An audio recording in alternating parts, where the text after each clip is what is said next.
En la Biblia es mencionada más de 700 veces. Fue sede del reinado de la dinastía davídica. Ahí se levantaron el primer y segundo templo. Durante más de 2000 años estuvo presente en todas las plegarias judías, desde las plegarias diarias en que se pide su reconstrucción, hasta en las plegarias de Pesaj y Yom Kippur, que decimos el año que viene en Jerusalén. En los casamientos, el novio rompe una copa en recuerdo de la destrucción de la ciudad. En las casas de los judíos, en la pared que da en la habitación principal hacia Jerusalén, se deja una parte sin revocar, con ladrillo a la vista, en recuerdo de la ciudad destruida. Y acá comienza la historia. Hay un mito palestino que se divide en varias partes. Empecemos. Jerusalén en la antigüedad era la capital del reino cananeo y por ende parte de la herencia histórica palestina.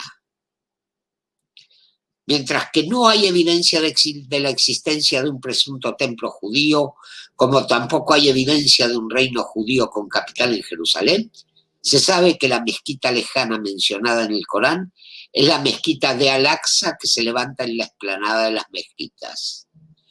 En 1967 los israelíes ocuparon militarmente Jerusalén Oriental y tras anexarla a su territorio comenzaron un proceso de judaización de la ciudad, arrebatándole su identidad palestina y declarándola su capital en contra de todas las resoluciones de la ONU que no reconoce esta anexión. Acá vamos a la verdad. He reunido 3 mitos con respecto a Jerusalén que los palestinos toman como base para reclamar la ciudad. Vamos a desmentirlo uno a uno. Primero, muy mal podría haber sido Jerusalén capital de un reino cananeo, porque simplemente tal reino nunca existió. En Canaán existían ciudades-estado, reinos independientes, a veces aliados, otras sometidos unos a otros, otras en guerras entre sí, con sus propios reyes y sacerdotes, su propia moneda y sus propios dioses. O sea que no integraban ninguna unidad política. En cuanto a la herencia histórica palestina, los palestinos son árabes, o sea, semitas, mientras que los cananeos eran camitas, o sea, emparentados con los primitivos egipcios y los actuales coptos. Desmentido el primer mito. 2. Son abundantes los hallazgos arqueológicos que prueban la existencia del reino judío en la tierra de Israel, como así también de la existencia del templo. Por citar algunos ejemplos.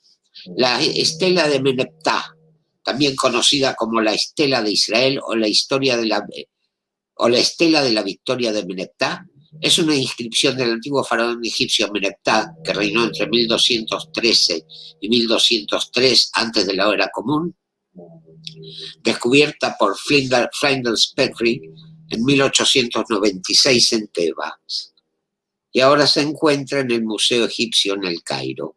El texto es en gran parte un relato de la victoria de Meneptah sobre los libios y sus aliados, pero las últimas 3 de las 28 líneas tratan de una campaña separada en Canaán, entonces parte de las posesiones imperiales de Egipto. A veces se hace referencia a la estela como la estela de Israel, porque la mayoría de los estudiosos traducen en un conjunto de jeroglíficos en la línea 27 como Israel. Se han avanzado traducciones alternativas, pero no son ampliamente aceptadas. La estela representa la primera referencia textual a Israel y la única referencia del antiguo Egipto. Es una de las 4 inscripciones conocidas de la Edad del Hierro, que datan de la época y mencionan al antiguo Israel. Bajo este nombre, siendo las otras, la estela de Mesha, la estela de Tel Dan y el monolito de Kurk. Como resultado, algunos consideran que la estela es el descubrimiento más famoso de Flinders Petrie, opinión con la que el propio Petrie estuvo de acuerdo. La estela de Mesha, también conocida como la piedra moabita, es una piedra inscrita establecida alrededor del 840 antes de la era común por el rey Mesha de Moab, un reino ubicado en la actual Jordania. Mesha cuenta cómo Chemosh, el dios de Moab, se había enojado con su pueblo y había permitido que fueran subyugados a Israel. Pero finalmente Chemosh regresó y ayudó a Mesha a deshacerse del yugo de Israel y restaurar las tierras de Moab. Mesha describe sus muchos proyectos de construcción. La estela de Tel Dan es una estela fragmentaria descubierta en 1993 en Tel Dan por Gila Cook, miembro de un equipo arqueológico dirigido por Abraham Biran, cuyas piezas se utilizaron para construir un antiguo muro de piedra que sobrevivió hasta los tiempos modernos. La estela está en varias piezas y contiene varias líneas en arameo, estrechamente relacionado con el hebreo e históricamente un idioma común entre los judíos. La inscripción sobreviviente, que data del siglo IX antes de la era común, detalla que un individuo mató a Joram, el hijo de Ahab, rey de Israel y rey de la casa de David. Estos escritos corroboran pasajes de la Biblia, como el segundo libro de los Reyes menciona que Joram es el hijo de un rey israelita, Ahab de su esposa fenicia, Jezabel. Aplicando un punto de vista bíblico a la inscripción, el candidato probable para haber erigido la estela es Azael, un rey arameo cuyo idioma habría sido el arameo, quien se menciona en el segundo libro de los Reyes por haber conquistado la tierra de Israel, aunque no pudo tomar Jerusalén. En el libro Vida de los 12 Césares del historiador romano Suetonio, Gayo Suetonio Tranquilo, nacido en el 70 de la era común y fallecido en el 126, cuando relata las biografías de Vespasiano y Tito, menciona el sitio de Jerusalén y la destrucción del templo. No debemos pasar por alto que en el arco de Tito aparece la reproducción de un candelabro de 7 brazos como parte del botín capturado en Judea. En cuanto a la mención de la mezquita lejana en el Corán, no se menciona en ningún momento el nombre de Jerusalén, ni tampoco su nombre árabe, Al-Quds. El viaje de Mahoma a la mezquita más lejana aparece en el Corán, en el versículo 17.1, que afirma: exaltado sea él que llevó a su sirviente por la noche de Al-Masjid al-Haram hasta Al-Masjid al-Aqsa, cuyos alrededores nosotros hemos bendecido para mostrarle nuestros signos. De hecho, él es el oído y la vista. Corán, Sura 17, Al-Isra, Aleya primera.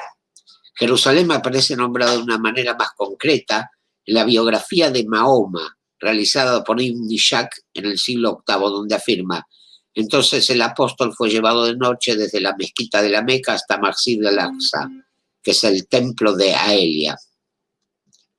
Aelia Capitolina fue el nombre oficial romano y bizantino para Jerusalén desde el año 130 de la era común hasta la conquista musulmana. Ok, pasemos a tiempos más modernos. En el año 1860 se fundó Yemin Moshe. Fue el primer barrio judío levantado fuera de las murallas de la ciudad vieja de Jerusalén. Hoy es conocido por su magnífica urbanización y vistas, con unas 100 casas que dan al lado occidental de la ciudad vieja. Fue por iniciativa del filántropo británico Sir Moses Montefiore, que construyó nuevas casas en esta colina para aliviar la congestión y pobreza del barrio judío de Jerusalén. La primera construcción se llamó Mishkenot Sha'anim. Hoy es un hostal original. El barrio es identificable fácilmente por el gran molino de viento, que nunca estuvo operativo, visible desde muchos lugares de la ciudad que hay en la cima de la colina, oteando el Valle Hinnom en la calle de King David.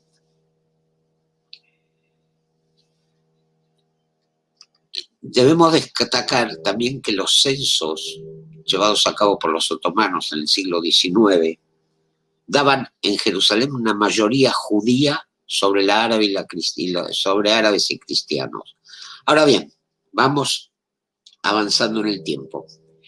El 29 de noviembre de 1947, la Asamblea General de las Naciones Unidas vota la resolución 181 de partición de Palestina en 2 estados, uno árabe y el otro judío, en realidad del 20% del territorio original del mandato, dado que en el 80% restante los británicos habían creado el Emirato Árabe de Transjordania, la actual Jordania.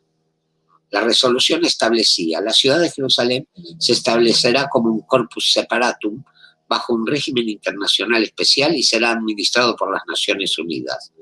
Precisaba que la ciudad de Jerusalén incluiría la municipalidad de Jerusalén y las ciudades y pueblos de su periferia, siendo el más oriental Abu Dis, el más meridional Belén, el más occidental En Karim, incluyendo el área urbanizada de Moza, y el más septentrional Shofat.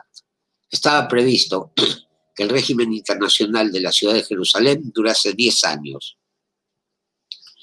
transcurridos los cuales se celebraría un referéndum entre sus habitantes que decidiría el futuro estatus de la ciudad.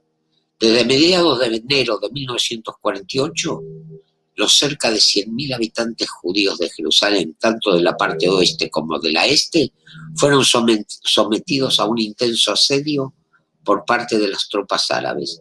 En medio de los enfrentamientos, la administración británica abandonó Palestina el 15 de mayo de 1948, fecha en que expiraba el mandato británico, y un día después de que David Ben Gurión leyese la Declaración de Independencia de Israel en el Museo de Tel Aviv.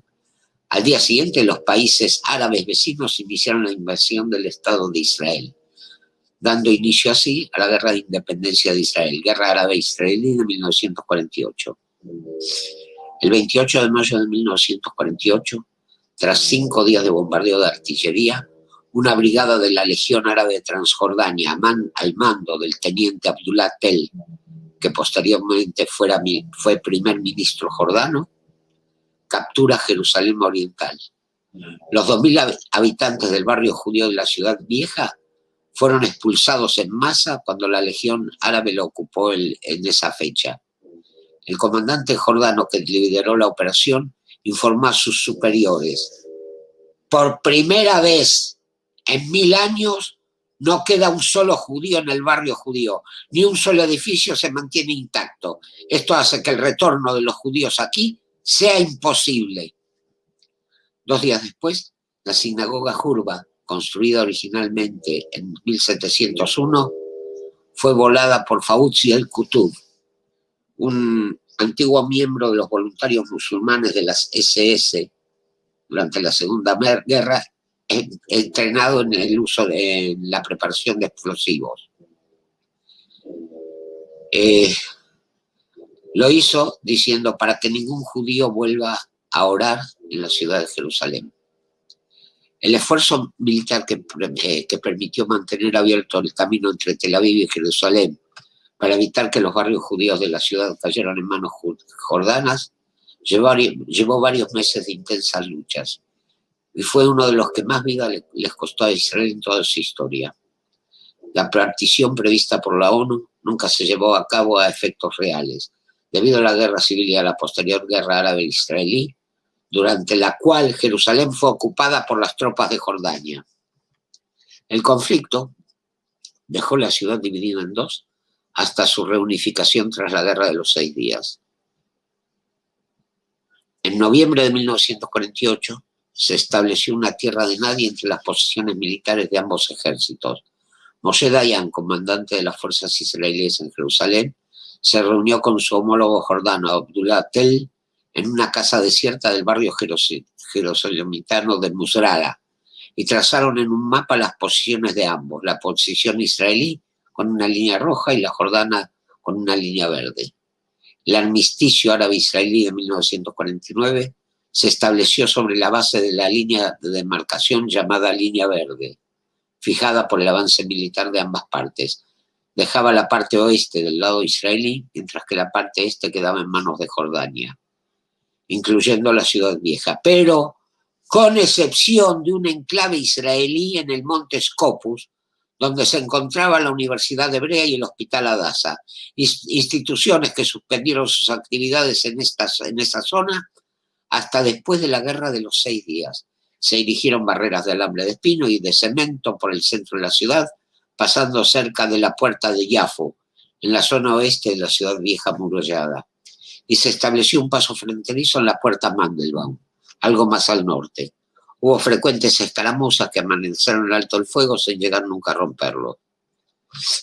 53 sinagogas, muchas de ellas de gran valor histórico, fueron destruidas o convertidas en depósitos, como el complejo de las sinagogas sefaradíes de Nachmanides. Un ejemplo de esta destrucción fue la voladura de la sinagoga Jurba. Quiero dejar en claro, las sinagogas de sefaradíes datan de la Edad Media. Fueron establecidas por el sabio Nachmanides cuando debió emigrar de España por haber sido exiliado por el rey.